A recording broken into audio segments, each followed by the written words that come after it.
नमस्कार, आदाब, जय हिंद। मैं कुमार मुन्ना आप सभी को स्वागत करता हूं KMGS ग्लोबल क्लासेस में।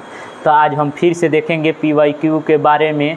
मोस्ट VVI PYQ ही होगा आज, और इतना बेहतरीन होगा। हर क्वेश्चन, हर ऑप्शन से क्वेश्चन बनेगा और हर क्वेश्चन का हम लोग करेंगे पोस्टमार्टम और बेहतरीन तरीक़ा से करेंगे। तो ज़्यादा देर नहीं करेंगे अपने सेशन के शुरुआत और देखेंगे अपना पहला क्वेश्चन क्या है आज।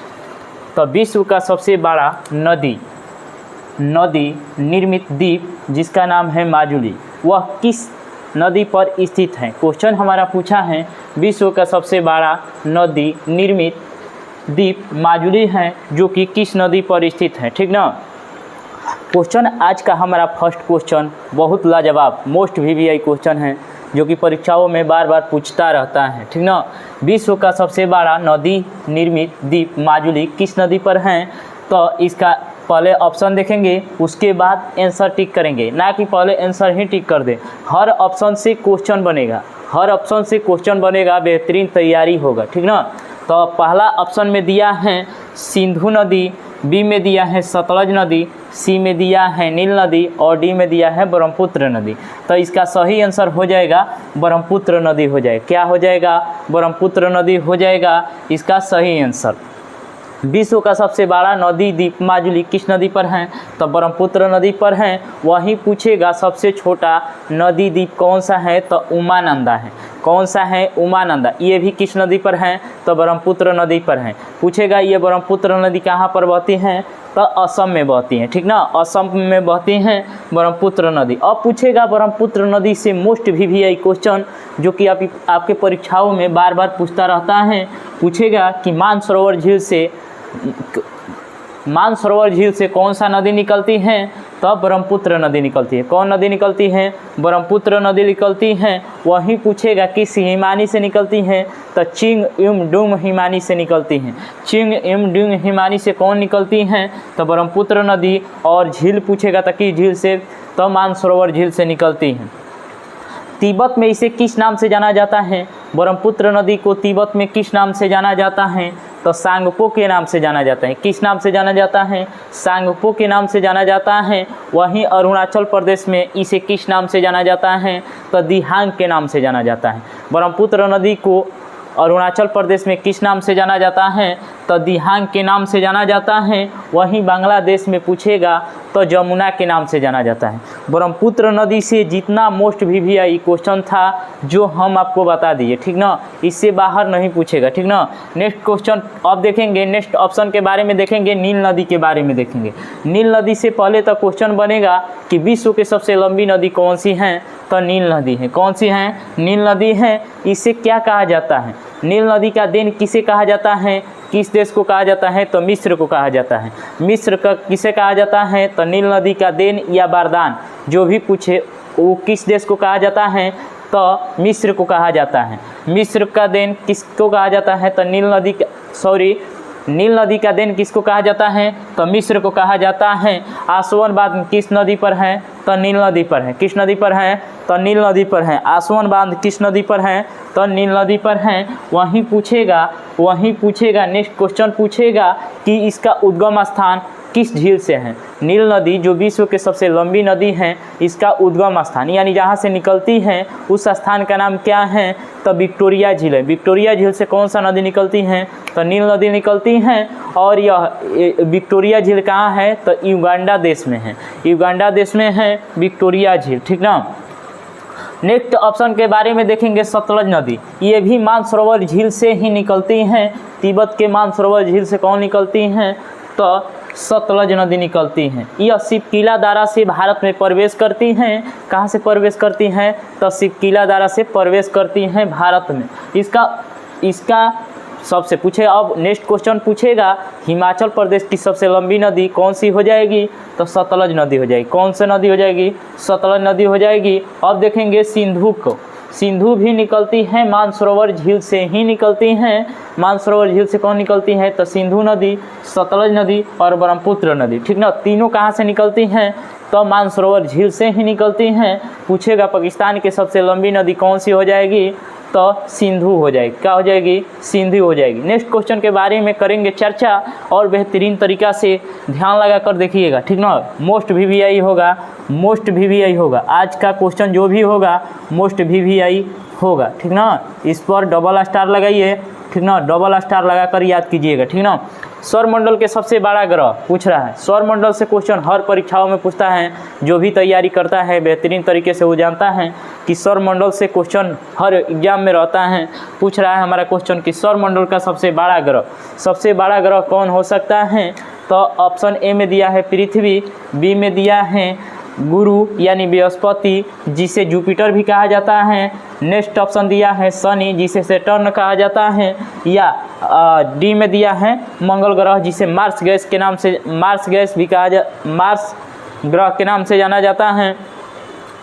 तब देखेंगे इसका सही आंसर हो जाएगा गुरु यानी बृहस्पति हो जाएगा सौरमंडल का सबसे बड़ा ग्रह। सौरमंडल का सबसे बड़ा ग्रह कौन हो जाएगा? बृहस्पति हो जाएगा। इसे जुपिटर के नाम से भी जाना जाता है।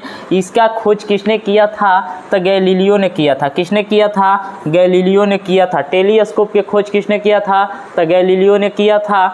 बृहस्पति ग्रह के खोज किसने किया था? तो गैलीलियो ने किया था, ठीक ना। वहीं पूछेगा मास्टर ऑफ मॉडर्स किसे कहा जाता है? पूछा है क्वेश्चन, मास्टर ऑफ गॉड्स की उपमा के किस ग्रह को जाना जाता है? किस ग्रह को दिया गया है ये उपमा? मास्टर ऑफ गॉड्स की उपमा किस ग्रह को दिया गया है? तो बृहस्पति ग्रह को दिया गया है। सबसे बड़ा उपग्रह इसका पूछेगा कौन है? बृहस्पति ग्रह का सबसे बड़ा उपग्रह कौन सा है? तो गैनीमीड है। सौरमंडल का सबसे बड़ा उपग्रह है। सौरमंडल का सबसे बड़ा उपग्रह पूछेगा तो गैनीमीड है। कौन है? गैनीमीड है। अब पूछेगा बृहस्पति का पलायन वेग कितना होता है? तो 59.2 किलोमीटर प्रति सेकेंड। 59.2 किलोमीटर प्रति सेकेंड किसका पलायन वेग है? बृहस्पति का। बृहस्पति ग्रह को और किस नाम से जाना जाता है? पीला ग्रह के नाम से जाना जाता है। किस नाम से जाना जाता है? तो पीला ग्रह के नाम से किसे जाना जाता है?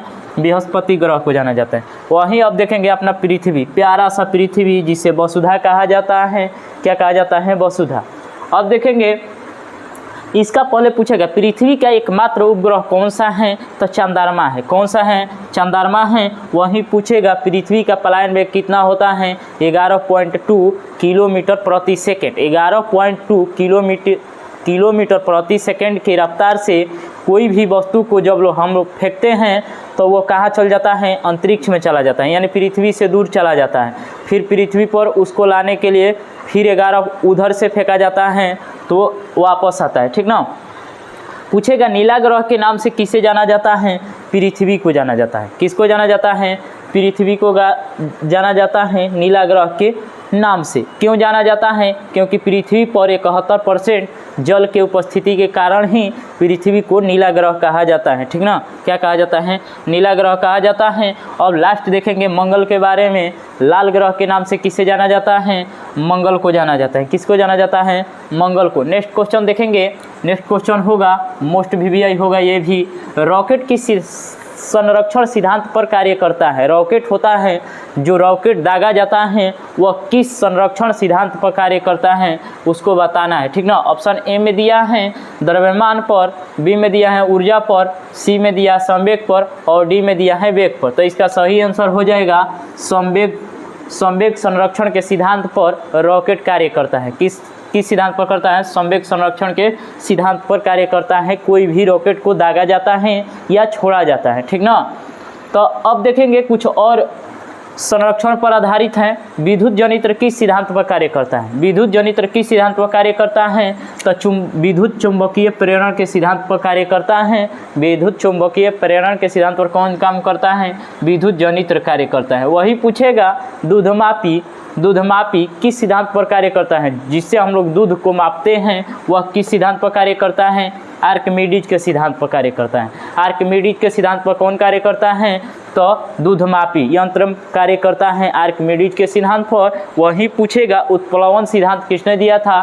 तो आर्किमिडीज ने दिया था। तैरने का सिद्धांत किसने दिया था? तो आर्किमिडीज ने दिया था। किसने दिया था? आर्किमिडीज ने दिया था। परमाणु बम किस सिद्धांत पर कार्य करता है? तो नाभिकीय विखंडन पर कार्य करता है। परमाणु बम किस सिद्धांत पर कार्य करता है, तो नाभिकीय विखंडन पर कार्य करता है। वहीं पूछेगा हाइड्रोजन बम, तो नाभिकीय संलयन के सिद्धांत पर कार्य करता है। नेक्स्ट क्वेश्चन की ओर बढ़ेंगे, बेहतरीन क्वेश्चन है, ठीक ना। एल्युमिनियम में ध्वनि का चाल कितना होता है? एल्युमिनियम होता है, एल्युमिनियम में ध्वनि का चाल पूछा है कितना होता है, तो ऑप्शन ए में दिया है 64-20 मीटर प्रति सेकेंड, बी में दिया है 60-40 मीटर प्रति सेकेंड, वहीं पूछेगा कि सी में दिया है 51-30 मीटर प्रति सेकेंड, वहीं नेक्स्ट दिया है ऑप्शन में 56-40। तो इसका सही आंसर हो जाएगा 64-20। सबसे ज़्यादा एल्युमिनियम में ही ध्वनि का चाल होता है कितना, 64-20 होता है। वहीं पूछेगा निकेल में, तो 60-40 होता है, कितना होता है 60-40 मीटर प्रति सेकेंड होता है। वहीं लोहा में पूछेगा 51-30, कांच में पूछेगा 56-40 हो जाएगा। ये था एल्युमिनियम से और ध्वनि से संबंधित प्रश्न। नेक्स्ट क्वेश्चन होगा, अम्ल वर्षा के पीएच मान कितना होता है? अम्ल वर्षा कब होता है, ठीक ना। अम्ल वर्षा का पीएच मान, जो अम्ल वर्षा होता है जिसके चलते इमारतों का क्षय होता है, अच्छे इमारतों जैसे कि ताजमहल का क्षय हो गया अम्ल वर्षा के ही कारण, उसका रंग बदरंग हो गया है, किसके कारण, तो अम्ल वर्षा के कारण। अम्ल वर्षा किसके किसके मिश्रण से होता है, SO2 और NO2 के मिलने से क्या होता है, अम्ल वर्षा होता है। क्या होता है, अम्ल वर्षा होता है, जिससे अच्छे इमारत को बदरंग कर देता है, ये अम्ल वर्षा, ठीक ना। तो पूछा है कि अम्ल वर्षा के पीएच मान कितना होता है। अम्ल वर्षा का पीएच मान पूछा है, तो ऑप्शन ए में दिया है 7.0, बी में दिया है 6.0, सी में दिया है 5.6 से कम और डी में दिया है 5.6 से ज़्यादा। तो इसका सही आंसर हो जाएगा 5.6 से कम, यानी एक्यूरेट हो जाएगा 5.5। अम्ल वर्षा का पीएच मान कितना होता है, 5.5 होता है, यानी ऑप्शन के अनुसार सही होगा 5.6 से कम। नेक्स्ट क्वेश्चन पूछेगा कि मुंह का पीएच मान कितना होता है। अच्छा क्वेश्चन पूछेगा, पहले तो क्वेश्चन पूछेगा कि पीएच मान किसने दिया था, किस वैज्ञानिक ने पीएच मान दिया था, जिससे हम लोग किसी भी चीज़ का माप सकते हैं कि इसका पीएच मान इतना होता है, उसका उतना होता है। ऐसे कौन सा वैज्ञानिक था जिसने पीएच मान दिया था, तो सोरेनसर नामक वैज्ञानिक ने पीएच मान दिया था। कब दिया था, तो 1909 ईस्वी में दिया था। कब दिया था, तो 1909 ईस्वी में दिया था। मुंह का पीएच मान कितना से कम हो जाएगा, तो हमारा जो दांत दिख रहा है ये झड़ना या टूटना या क्षय होने शुरू हो जाएगा, ठीक ना। तो 5.5 से कम जब मुंह का पीएच मान हो जाएगा, तो हमारा जो दांत है टूटना शुरू हो जाएगा, क्षय होना शुरू हो जाएगा, यानी सारा दांत झड़ जाएगा, ठीक ना। कहने का मतलब ये है।